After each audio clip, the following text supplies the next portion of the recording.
I woke up to the sounds of laughter, shouting, and the irresistible smell of freshly baked bread floating in through my open window. It would have been a perfect way to start the day if I wasn't a guy living alone with no bakery around.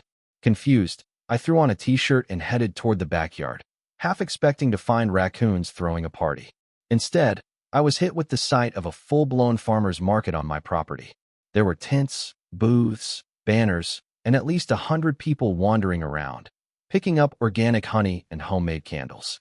A guy in overalls was actually selling fresh eggs on my grass. I blinked. Was I losing it? Did I somehow start a business while I was sleeping? Then I saw her. The woman responsible for 98% of the headaches in my neighborhood. Karen, the HOA president, self-appointed enforcer of the most ridiculous rules, and now, apparently, the queen of unapproved business ventures. She was standing at the entrance, greeting visitors like a monarch overseeing her realm. I stormed over, dodging a woman tasting goat cheese, and cleared my throat. Karen, what the hell is this? She turned with a wide, fake grin. Oh, Jake. Good morning. Isn't this great? Our very own community farmers market. I waved my arms around, still trying to wrap my mind around what was happening. You set up a farmers market. On my property. Karen rolled her eyes. Oh, stop being so dramatic. It was just sitting here, doing nothing. We thought, why not put it to good use? We, I said, still in disbelief. Who's we? The HOA, of course. We organized the whole thing. And don't worry, it's all for a good cause. A portion of the profits goes to fund local projects. I rubbed my temples. Karen, you can't just take my land and turn it into a business. She waved me off. Oh, don't be so selfish, Jake. Think of the small businesses. The artists. The quaint, rustic vibe. I took a deep breath, fighting the urge to blow up in front of a group of older women checking out homemade jams. Karen, did you even ask me? Did you get any permits? This is private property. Karen's smile tightened, but she didn't drop it. Oh, stop being such a grump. Technically, the HOA controls the neighborhood spaces, and this is an improvement for everyone. It's not like you were doing anything with the land. I looked around, realizing the vendors had no clue they were part of a hostile takeover. Some of them even smiled at me, probably thinking I was a supportive homeowner. My fists balled up. I could march into City Hall and shut this whole thing down. But then, a devious, yet brilliantly legal idea hit me, one that almost made me grin. All right, Karen, I said, forcing my voice to sound calm. You know what? You're right. I wasn't using the land. And this could be pretty profitable. Her eyes sparkled with smug satisfaction. Exactly. I knew you'd come around. I grinned. Yeah, and since this is my property, I guess it's only fair that I start charging rent for every booth. The color drained from Karen's face. Excuse me? I crossed my arms. Yeah, seems pretty reasonable, right? You're running a business on my land, so I'll be billing every vendor accordingly. Let's say, oh, I don't know, a fair market rate. Karen stammered. You can't do that. This is a community event. I shrugged. On private property. My private property. She stood taller, her nostrils flaring. The HOA won't allow it. I leaned in just a bit. The HOA doesn't own this land. I do. She opened her mouth, shut it, then spun around and stomped off, mumbling something about checking with legal. I watched her walk away, barely holding back my laughter. Game on. If Karen wanted to profit off my land, she'd have to pay. And if she refused? Well, I had a few more tricks in my back pocket. Karen thought she could talk her way out of this, but she underestimated one thing. I spent the rest of the day digging into property rights, zoning laws, and anything else I needed to take down her little operation. The more I uncovered, the more entertaining it got. Not only did Karen not have a single legal permit for the market, but she'd set it up on land that, according to all official records, was mine. No loopholes. This was straight-up trespassing, with a side of business fraud. The next morning, I printed every legal document I could find: property deeds, zoning laws, state regulations on unlicensed businesses. You name it, I had it. I made a fresh cup of coffee and strolled over to the market, this time with a little extra swagger. The vendors were already setting up, completely unaware of what was coming. As expected, Karen was by the entrance, chatting with a vendor selling lavender soap. The moment she saw me, her smile dropped. Jake, she said in a forced, cheery voice.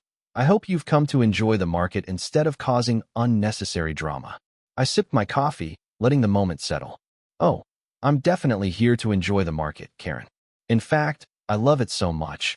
I've decided to officially take over as landlord. Karen's face twitched. Excuse me? I pulled out a thick stack of papers from my folder. Turns out, since this land is mine, I can legally charge rent for every booth here. And since you didn't bother with any permits, looks like you found yourself in a bit of a legal mess. The vendor next to Karen glanced at me, then back at her. Wait, what? He asked. You don't own this land? Karen let out a nervous laugh. Don't be ridiculous. The HOA has control over community projects. I shook my head. Nice try, but HOA rules don't override private property rights. You can't just take someone's land and turn it into a business. But don't worry, I'm happy to make things right. All vendors can keep doing business, as long as they sign a rental agreement with me. The lavender soap vendor frowned. Wait, so the HOA isn't the landlord? Nope, I said, handing him a paper. I am. Whispers started spreading through the crowd. Some vendors stopped unpacking their stuff, suddenly very interested in the conversation. Another vendor, a woman selling fresh produce, stepped forward. Hold on, we've been paying fees to Karen for our spots. I gave Karen a pointed look. Oh, is that so? Karen's lips pressed tight. That's just a small community contribution. I grinned. That's funny because it sounds a lot like you've been collecting money for something you don't have legal rights to. Which, by the way, could be considered fraud. The crowd around us grew. More vendors stopped what they were doing, staring at Karen with growing suspicion. The egg vendor, the same guy I saw the first day, crossed his arms. So where's all the money we've been paying going, Karen? Karen's face turned bright red. To community projects. And maintenance. And your pocket. I finished her sentence. She looked like she wanted to explode. This is ridiculous. You can't just walk in and take over. I pulled out another document. Actually, I can. I've already spoken to a lawyer. Every vendor here either starts paying me, or they're trespassing. And funny thing, I also have the city inspector's number on speed dial. If they find out this market is unpermitted, every single vendor could get fined. The murmurs turned into full-blown concern. Vendors started whispering, pulling out their phones, probably checking the laws I just mentioned. Karen could feel the shift, and it was beautiful to watch. All right, I said, clapping my hands. Let's keep this simple. I'm offering every vendor the chance to sign a rental agreement with me at a fair rate. No hidden fees, no fake community contributions. Just a straight-up rental deal for operating on my land. If you sign today, I'll even cut the first month's rent in half. The soap vendor didn't hesitate. Give me the paperwork. Karen nearly screamed. You can't be serious. He shrugged. If I have to pay someone, I'd rather pay the guy who actually owns the land. One by one, the vendors started lining up.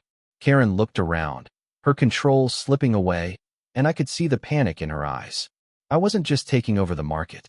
I was tearing down the little empire she'd built.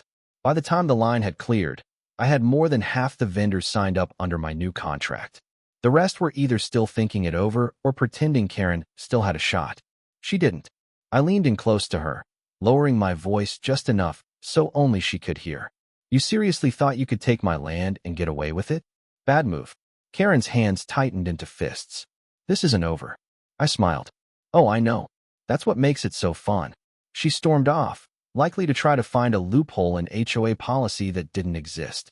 I watched her leave, feeling the satisfaction of sweet, petty justice sinking in. Not only was I now making money from the very scheme Karen had tried to pull off, but I had turned her entire plan against her. The best part? I wasn't done yet. Karen might have been knocked down, but I knew she'd try something desperate, and I was more than ready to watch her next mistake blow up in her face. Karen wasn't the type to just give up. I knew that the second she stormed off, eyes blazing, hands clenched so tightly I thought she might break her own fingers.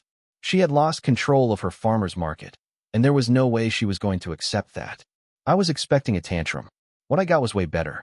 The very next morning, as I sipped my coffee and watched my new tenants set up their booths in my fully licensed, legally operated farmer's market, a white city truck pulled up.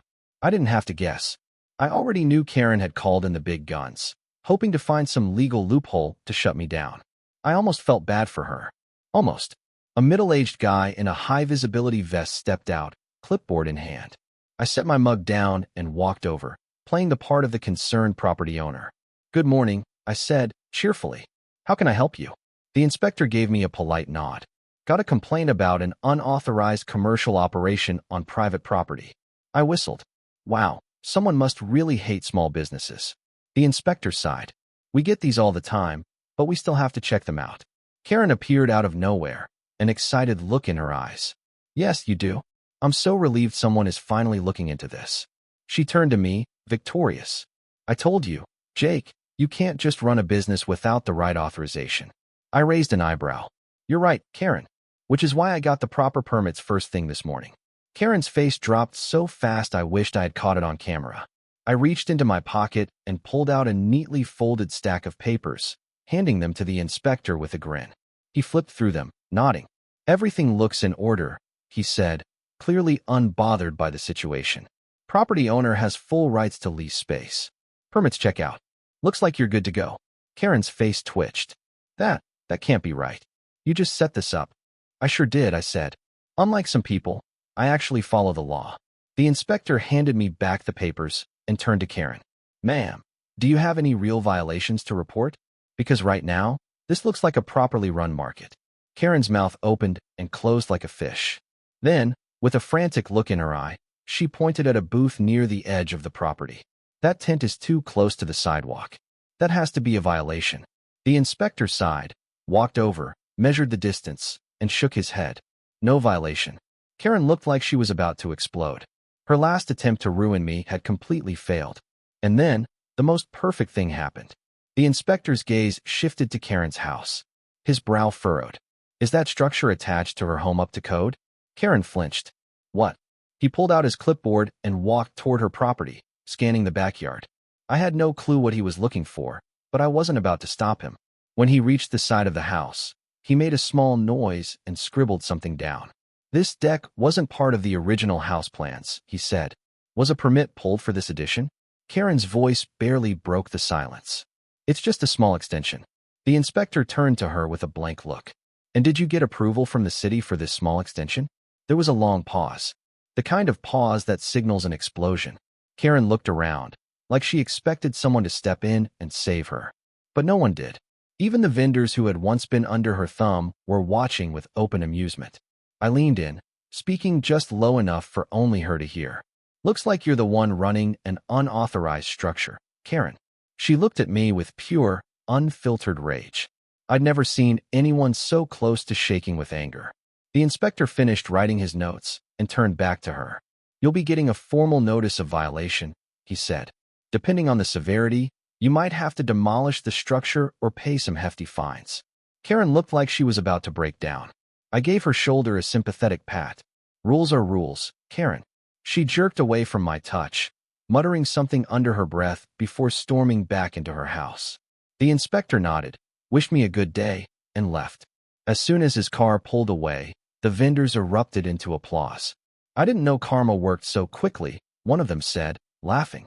"Watching her own rules backfire was better than reality TV," another added. I waved off the attention, though I was secretly loving every second of it. Karen had tried to ruin me, and now she was the one facing legal trouble. But the best part? It wasn't over yet. Over the following weeks, things only got worse for Karen. The fines started piling up.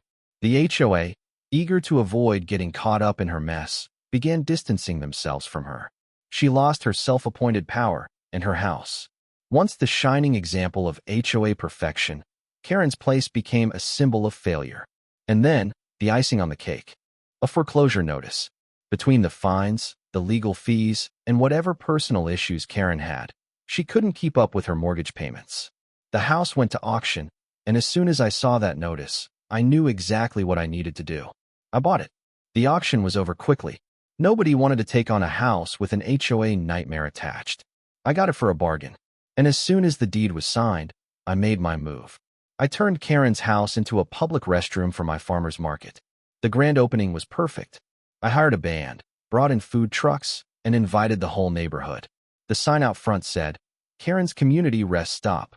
The stalls were spotless, the toilets pristine, and the best part? It was all fully compliant with city regulations.